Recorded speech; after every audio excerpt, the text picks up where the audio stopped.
السلام علیکم ناظرین، میں ہوں آپ کو ہوسٹ امیر بیگ اور آپ دیکھ رہے ہیں FM4 کے ٹی وی کا پروگرام ناز بردار، جو پاکستان کا سب سے معتبر حالات حاضرہ کا پروگرام ہے۔ میرے ساتھ اسٹوڈیو میں موجود ہے ہمارے ملک کے ممتاز دانشور سینئر کالم نگار تجزیہ گر ادریس ناز صاحب، تو ان سے بات کرتے ہیں۔ السلام علیکم سر۔ وعلیکم السلام، کیسے ہیں آپ؟ الحمدللہ۔ سر، بتایا جا رہا ہے کہ موجودہ حکومت نے ڈیفالٹ سے بچنے کے لیے 2460 میگا واٹ کے 2 پاور پلانٹ قطری حکومت کو فروخت کرنے کا حتمی فیصلہ کر لیا ہے، کیا یہ سچ ہے؟ سمیر صاحب، بڑے افسوس کی بات ہے کہ میں نے بہت عرصہ پہلے یہ بات کہی تھی اور پھر آج ریپیٹ کرنے جا رہا ہوں کہ موجودہ حکومت کا سٹائل بالکل نشئیوں جیسا ہے۔ جیسے نشئی نہیں ہوتے گھر کی چیزیں فروخت کر کے اپنا نشہ پانی کرتے ہیں، اسی طرح موجودہ حکومت، ان کے پاس کوئی ویژن نہیں ہے۔ اچھا، عمران خان صاحب آپ بار بار کہہ رہے ہیں مجھے دوبارہ برسر اقتدار لائیں، مجھے دوبارہ برسر اقتدار، بھئی آپ کے پاس کیا ویژن ہے؟ کیا آپ بتا سکتے ہیں کہ آپ قوم کو اس دلدل سے کیسے نکالیں گے؟ پچھلے 2018 کے الیکشن سے پہلے آپ نے کہا تھا کہ میں IMF کے پاس نہیں جاؤں گا، خودکشی کر لوں گا، لیکن آپ نے 20,000 ارب کے قرضے لیے، مزید قرضے لیے جی۔ تو مجھے بتائیے کہ ان کے پاس کوئی ویژن ہے؟ جہاں تک موجودہ حکومت کا تعلق ہے، شہباز شریف وغیرہ کا، یہ تو ہیں ہی قرضوں کی پیداوار۔ نواز شریف کے پاس کوئی ویژن نہیں ہے، اسے پتہ ہی نہیں ہے حکومت کیسے کی جاتی ہے۔ اچھا، قرضے لیے، ملک پہ قرضوں کے انبار لگا دیے اور حکومت کی۔ اچھا، یہ لوگ ہیں کمیشن کی پیداوار، یہ بڑے بڑے پروجیکٹ شروع کرتے ہیں، اور جو پروجیکٹس یہ بناتے ہیں نا، مثال کے طور پر انہوں نے جنگل آباد شروع کی، آپ دیکھ لیں وہاں پہ جو ایک کیل بھی لگی ہے وہ اتفاق فاؤنڈری میں تیار ہوئی ہے۔ تو جنگلات جتنا بھی لگا اس میں تو اربوں خربوں روپے انہوں نے کمائے نا، کمیشن الگ، قرضے لے کے کمیشن الگ، اور جو پھر منصوبے بنائے انہوں نے، اورنج ٹرین بنائی تو اس میں شہباز شریف ایک انگلی کے اشارے سے 100 ارب روپے کا اضافہ کر دے۔ مطلب ہم نے مذاق بنایا ہوا تھا، مذاقن یہ بات کہتے تھے، کسی نے کہہ دیا نا شہباز شریف صاحب وہ جو ہم اورنج ٹرین بنا رہے ہیں اس کے راستے میں ایک کھمبا آ گیا، تو وہ کہتے تھے کوئی بات نہیں، 100 ارب روپے کا اضافہ کر دو، وہ کھمبا ہٹاؤ، 100 ارب روپے کا اضافہ کر دو، وہ مجھے لا کے 100 ارب روپے کا اضافہ کر دیتے تھے۔ یہ شہباز شریف صاحب کا سٹائل ہے۔ اب شہباز شریف صاحب کو کیا پتا کہ وہ پیسے کہاں سے دینے ہیں، ان کے پاس تو ایک ہی حل ہے، جیسے آپ نے فرمایا کہ وہ 2 جو بجلی بنانے والے پاور پلانٹس ہیں وہ قطری حکومت کے یہاں فروخت کر رہے ہیں۔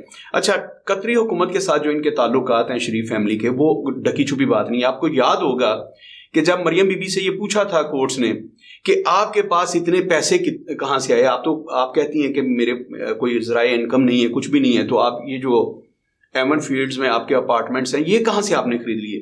تو پھر ایک قطری شہزادے کا جسم کا خط پیش کیا گیا تھا، اس قطری شہزادے نے کہا تھا جی یہ پیسے میں نے دیے تھے مریم بی بی کو، اس پہ بڑی لیدے ہوئی۔ تو ان کے قطری حکومت کے ساتھ ایسے تعلقات ہیں شریف فیملی کے۔ اب ظاہر ہے ملک بیچنا ہے تو انہی کے آگے بیچیں گے نا تاکہ وہ فائدہ لیں، اور دوسرا وہاں سے براہ راست کمیشن جو ہے ان کے اکاؤنٹس میں جائے گی۔ یہ بات بڑی شرمناک ہے کہ ہمارے جتنے بھی حکمران ہیں اور جتنے بھی سٹیک ہولڈرز ہیں اس میں ہمارے سابق جرنیل بھی ہیں اور ہمارے سابق ججز بھی ہیں، ان سب کے امریکہ، برطانیہ، France, Belgium, Switzerland, Australia, Dubai وغیرہ میں ان کے ٹاپو ہیں، ان کے سرے محل ہیں، بلانچے پیلس ہیں ایمن فیلڈز میں، اور مے فیئر اپارٹمنٹس ہیں، لگژری اپارٹمنٹس ہیں، اور پوری دنیا میں ان کے بڑے بڑے کمرشل ٹاورز ہیں۔ یہ ہمارے حکمرانوں کا حال ہے۔ دوسری طرف عوام کی طرف دیکھیے، میں بار بار کہہ رہا ہوں کہ 3 کروڑ لوگ آج بھی کھلے آسمان کے تلے ہیں، ان کے سر پہ چھت نہیں ہے۔ اچھا، وہ ایک چھت ہوتی تھی نا مٹی والی چھت، وہ بھی ان کے سروں پہ نہیں ہے۔ وہ بیچارے، ان میں سے میکسیمم لوگ جو ہیں ان کے اوپر ایک چھوٹا سا ایک سائبان ہے، یوں کہہ لیں کہ وہ تمبو لگا کے بیٹھے ہوئے ہیں وہ لوگ، اور وہ خیمے جو ہیں وہ بھی لگا کے دیے ہیں ہماری زیادہ مذہبی جماعتوں میں۔ جب یہ سیلاب آیا نا اس دفعہ کا، تو اس میں سب سے زیادہ رول جو ہے ہماری مذہبی جماعتوں نے پلے کیا۔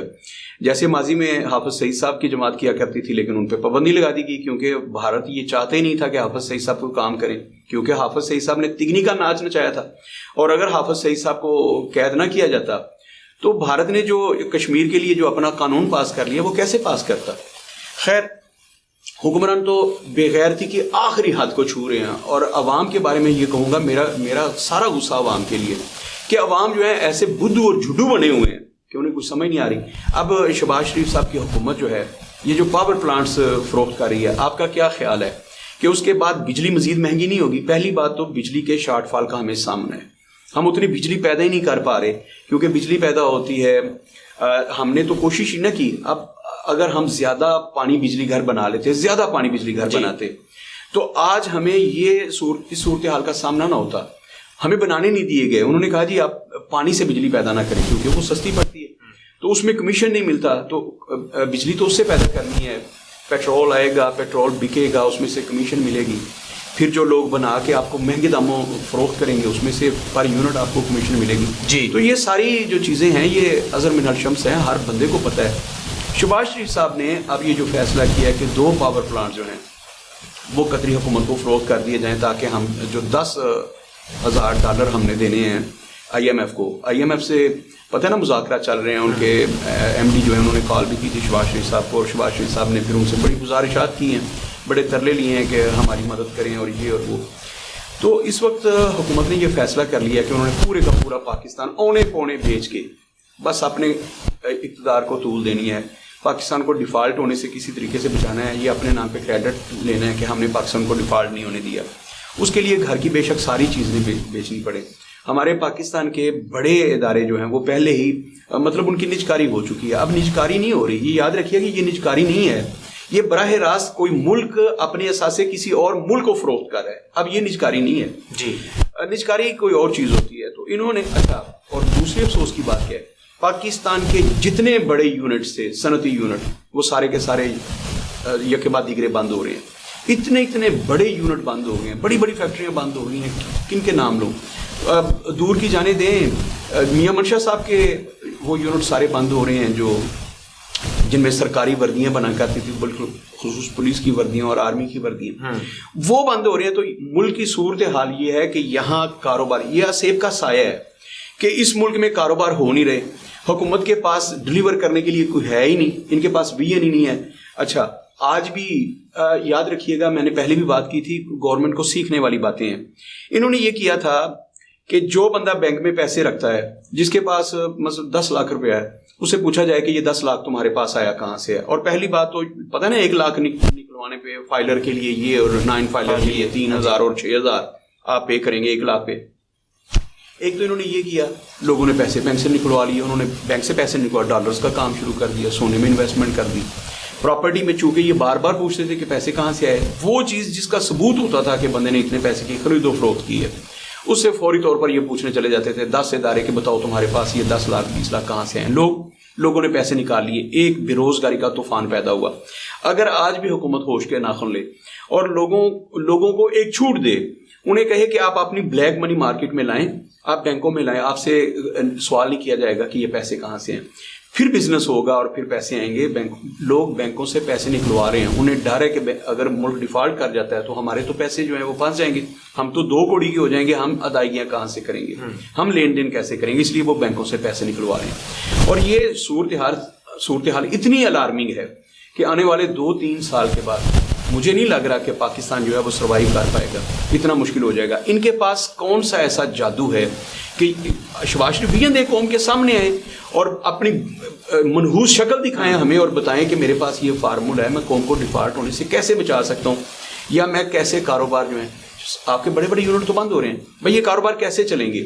آپ اپنا کاروبار چلانے کے لیے, اب پتہ ہے انہوں نے ایک اتفاق فاؤنڈری, سب سے پہلے ان کا برف خانہ تھا ایک گوال منڈی کے پاس ریلوے روڈ پر, وہاں سے ان کا سفر شروع ہوتا ہے. پھر میاں شریف صاحب نے اپنا کاروبار کیا, چھوٹا سا کاروبار, اور وہاں سے پھر اتفاق فاؤنڈری بنتی ہے. اب ان کے 101 پروجیکٹس ہیں, ان کو خود نہیں پتا ہماری انکم کتنی ہے. دوسری طرف پاکستان کے جو عوام ہیں جو ان کے نعرے مارتے ہیں ایک باری پھر شیر, ان کو شرم آنی چاہیے. جو ایک باری پھر شیر, بلے تے مورا ٹھگا ٹھگ, بھٹو زندہ ہے, کل بھی بھٹو زندہ تھا, آج ان کو شرم آنی چاہیے کہ ان کے ساتھ کیا ہو رہی ہے, ان کی کس بھاؤ بک رہی ہے. آپ کے پاس کھانے کے لیے اس وقت صرف 1 یا 2 وقت کی مشکل سے روٹی آ رہی ہے. ہم اپنی بچوں کو وہ خوراک نہیں دے پا رہے جسے متوازن خوراک کہا جاتا ہے. اس میں دودھ شامل نہیں ہے, اس میں ڈرائی فروٹ شامل نہیں ہے, اس میں پھل شامل نہیں ہے, اس میں مچھلی شامل نہیں ہے. تو غور تو کریں کہ ہم اپنے بچوں کو کیا دے رہے ہیں. اور اشرافیہ جو ہیں ان کو تو پتہ ہی نہیں ہے کہ یہ چیزیں ہوتی کیا ہیں اور غربت کسے کہتے ہیں اور یہ چیزیں آتی کہاں سے. تو جب تک پاکستانی عوام کو شعور نہیں آتا, میں سمجھتا ہوں کہ سوشل میڈیا پہ آج ٹرینڈ بننا چاہیے کہ پاکستان کے اثاثوں کی نیلامی نامنظور. پاکستان کے تمام اثاثے جب بک جائیں گے, پھر یاد رکھیے گا ہماری بجلی کی پیداوار جو ہے نا, یہ کتنا بتایا آپ نے, کتنی 2460 میگا واٹ. آپ کو اگر 13,000 میگا واٹ کی ضرورت ہے تو 2460 تو یہ بنتی ہے 2500 میگا واٹ بجلی جو ہے یہ قطری شہزادوں کے ہاتھ میں ہوگی. اگر وہ چاہیں گے پیدا کریں, پیداوار دیں گے, اگر وہ چاہیں گے نہیں دیں گے, وہ چاہیں گے جس قیمت پر چاہیں گے وہ قیمت وہ طے کریں گے. تو یہ چیزیں ہیں, جب آپ بالکل اس کی فروخت کر دیں گے, نجکاری بھی نہیں, جب اس کی بالکل فروخت کر دیں گے تو اس کا مطلب یہ ہے کہ ہم 2500 میگا واٹ بجلی جو ہے یہ ہم پھر پابند ہوں گے قطری شہزادوں سے خریدنے، قطری حکومت سے خریدنے کے. تو یہ ساری صورتحال ہے. اگر لوگوں کو اب اس کی سمجھ نہ آئی تو میں سمجھتا ہوں پھر پاکستان کا تو اللہ ہی حافظ ہے، پھر ہمیں فاتحہ پڑھ لینی چاہیے، اس کے علاوہ کوئی چارہ نہیں ہے. لوگوں کو شعور نہیں آ رہا، اور وہ آج بھی ایک باری پھر شیر دے ہوتے لگے ہیں. اور جو ہمارے عمران خان صاحب ہیں، چونکہ انہیں فوری طور پر اقتدار چاہیے، نہ ان کے پاس ویژن ہے نہ فارمولہ ہے کہ انہوں نے کیسے نکالنا ہے.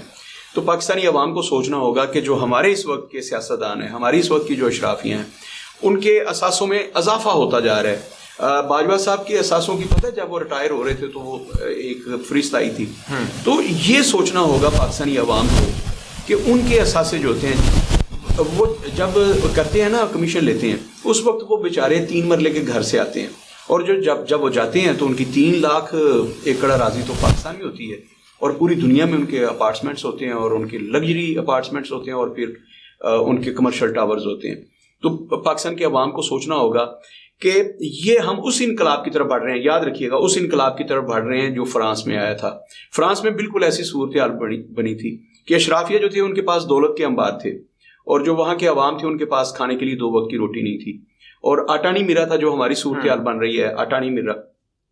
تو وہاں آٹا نہیں ملا تھا، اور کسی نے ملکہ مارین تونس سے پوچھا تھا، صحافی نے، اس نے کہا ملکہ کھانے کے لیے روٹی میسر نہیں ہے. تو اس نے کہا اگر روٹی نہیں مل رہی تو کیک کھا لیں. اتنی بھولی عوام ملکہ تھیں، انہیں یہ نہیں پتا تھا کہ کیک تو روٹی سے بھی مہنگا ہوتا ہے. تو انہیں یہ نہیں تھا کہ پیسوں سے روٹی ملتی ہے اور کیک اس سے بھی زیادہ پیسوں سے ملتا ہے. انہیں یہ تھا کہ اگر روٹی نہیں مل رہی تو کیک کھا لیا کریں. تو پاکستان کی یہ صورتحال بننے والی ہے. اشرافیہ کے پاس اربوں خربوں ڈالر اکٹھے ہو گئے، اور پاکستانی عوام 2 وقت کی روٹی سے محروم ہو رہی ہے. اور یہ تب تک ہوتا رہے گا جب تک پاکستان کے عوام جاگ نہیں جاتے. انہیں شہباز شریف ہوں، آصف علی زرداری ہوں، مولانا فضل الرحمان ہوں، وہ عمران خان ہوں، باجی حلیمہ ہوں، وہ جہانگیر ترین ہوں، حلیم خان ہوں، جتنے بھی لوگ ہیں وہ انہیں لوٹتے رہیں گے. اس وقت تک لوٹتے رہیں گے جب تک پاکستانی عوام کی آنکھیں بند رہیں گی. جب آنکھیں کھل جائیں گی انہیں اپنے چوروں کی پہچان ہو جائے گی، پھر ان کو لوٹ نہیں سکے گا. جی سر، بہت شکریہ. آپ نے میزبان سمیر بے کو اجازت دیجیے.